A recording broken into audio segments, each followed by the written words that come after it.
Hello दोस्तों, तो कैसे हैं आपके इस यूट्यूब चैनल में आपका स्वागत है।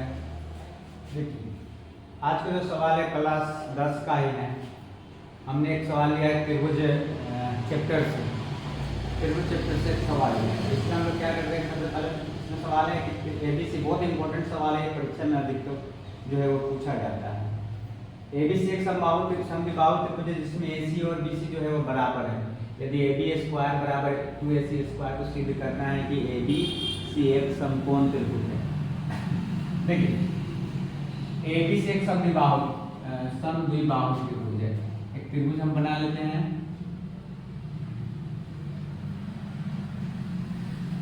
कोई भी त्रिभुज बना,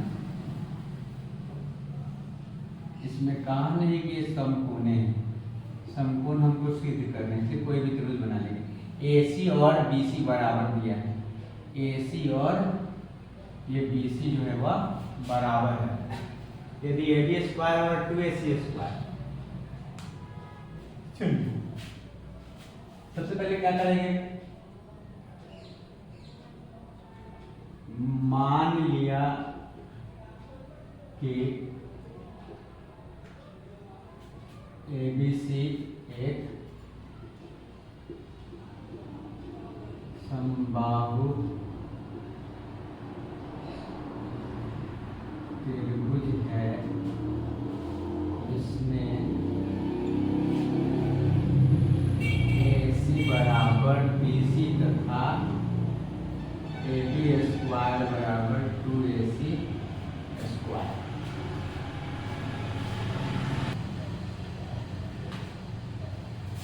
तो सिद्ध करना है कि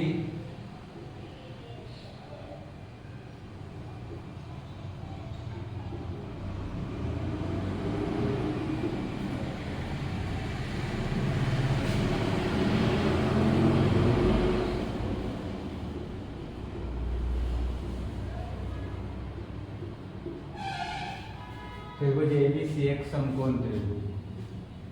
देखिए, प्रमाण ये तो आपको जो दिया हुआ था यहाँ पे लिखा है। प्रमाण में क्या करेंगे कि दिया है AB स्क्वायर बराबर 2AC स्क्वायर।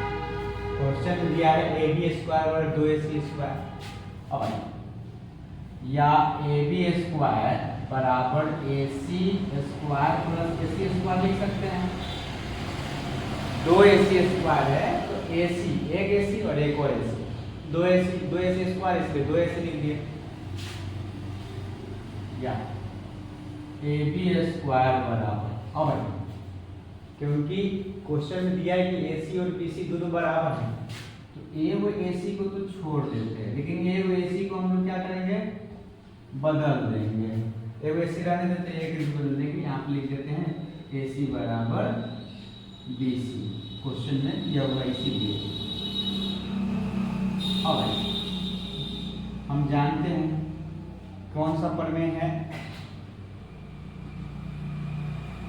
पाइथागोरस प्रमेय के विलोम से। पाइथागोरस प्रमेय के विलोम से।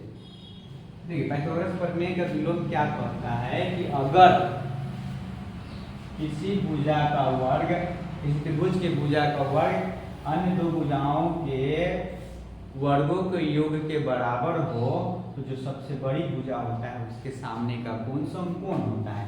यानी कि जिसका स्क्वायर आप किए हैं, किसका है, AB का स्क्वायर, तो AB के सामने की कोण कौन सा है, फिर भुजा स्क्वायर। पाइथागोरस प्रमेय के विलोम में जो सबसे बड़ी भुजा है उसके सामने का जो कोण होता है वो समकोण होता है। AB स्क्वायर के सामने कौन सा है, AB के सामने कौन सा कोण है, ये कोण C। यानी कि लिखेंगे कोण C बराबर 90 डिग्री हो गया। अतः अब देखिए, किसी त्रिभुज में एक कोण जब 90 डिग्री का होता है तो हम उसको समकोण त्रिभुज कहते हैं। तो इसमें कोण C जो है वो 90 डिग्री का हो गया, इसलिए हम क्या कहेंगे, कोण C को त्रिभुज ABC को समकोण, अतः त्रिभुज ABC क्या है, एक समकोण त्रिभुज है।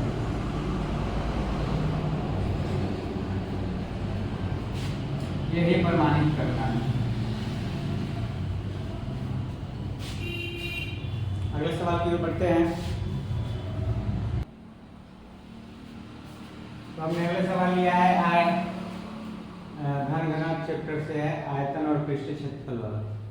इसमें क्या है, सवाल है कि एक घनाभ की लंबाई, चौड़ाई और ऊंचाई क्रमशः 3 मीटर, 4 मीटर और 5 मीटर है, तो आयतन ज्ञात करें। तो देखिए आयतन हम लोग जानते हैं, घनाभ का आयतन होता है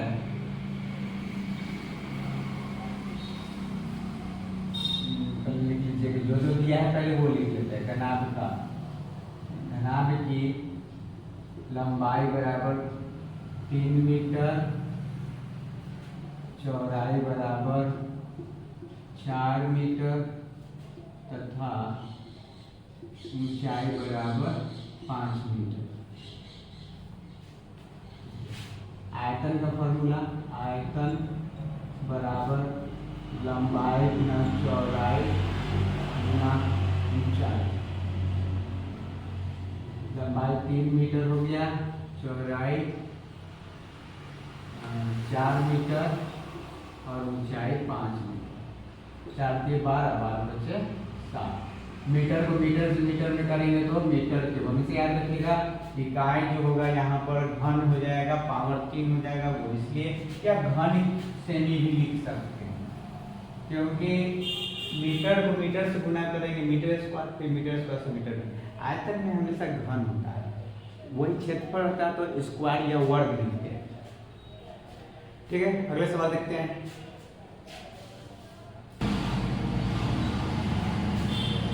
तो हम लोग अगले सवाल पर बढ़ते हैं।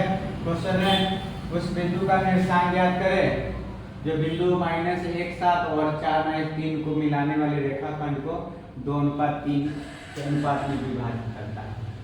देखिए मान लीजिए कि एक रेखा है, ए है और ये बी है। इसका 1:7 हो गया और ये P मान लीजिए, इसको 4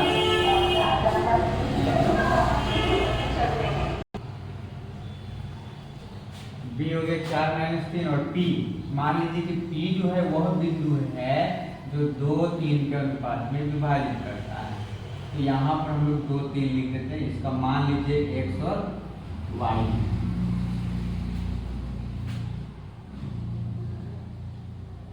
इसमें तुम्हें ये चीज नहीं दी, अंतर विभाजित करता है या बाय विभाजित करता है, सवाल भी ये रहना चाहिए। इसमें तो है नहीं, अंतर विभाजन सूत्र बना लेते हैं।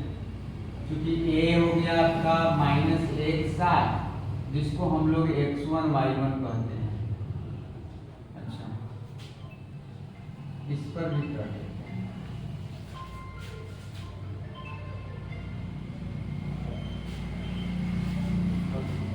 हाँ हेलो,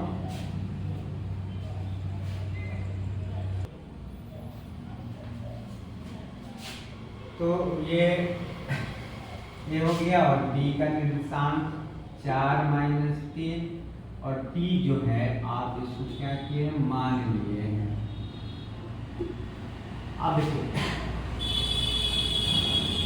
क्योंकि अंतर विभाजन है कि बाय विभाजन नहीं दिया हुआ, हम लोग क्या करेंगे अंतर विभाजन पर ही बनाए थे। क्योंकि p बराबर माना कि P AB को A तथा B को अंतर विभाजित करता है।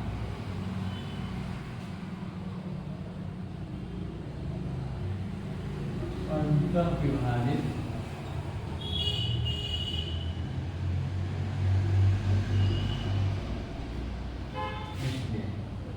ठीक है, निर्देशांक हो जाएगा mx2, जिसको हम बोलते हैं यहाँ पर m और n जो है m/n हो जाएगा 2:3। mx2 देखिए x2 आपका ये हो गया bx, हम इसको bx mx2 plus nx1, nx1 आपका ax कर सकते हैं बटा m प्लस n, my2 मतलब by प्लस ny1 यानी कि ay बटा m प्लस l। m आपका 2 है और bx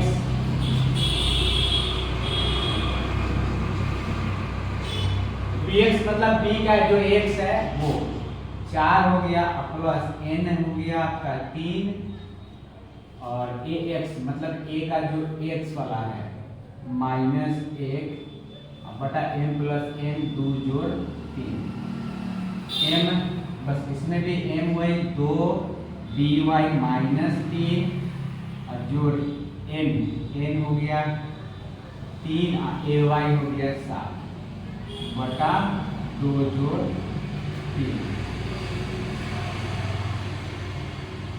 अब इस फॉर्मूला को इसको हल कर लेना है। 4 गुना 8 -3/5 और ये हो जाएगा 2 दिया 6 7 तरीका 21 बटा 5 8 इसके लिए 5 बटा 5 और ये हो गया 15 बटा 5 5 से कम 5 5 से 15 1 3 यही जो है p का वैल्यू आपका आ जाएगा यानी कि p बराबर हो जाएगा 1 3 अंतर जो विभाजित करता है 2:1 में तो वह 1 3 पर कटता है। बस आज के लिए इतना ही, फिर अगले वीडियो में मिलेंगे। धन्यवाद।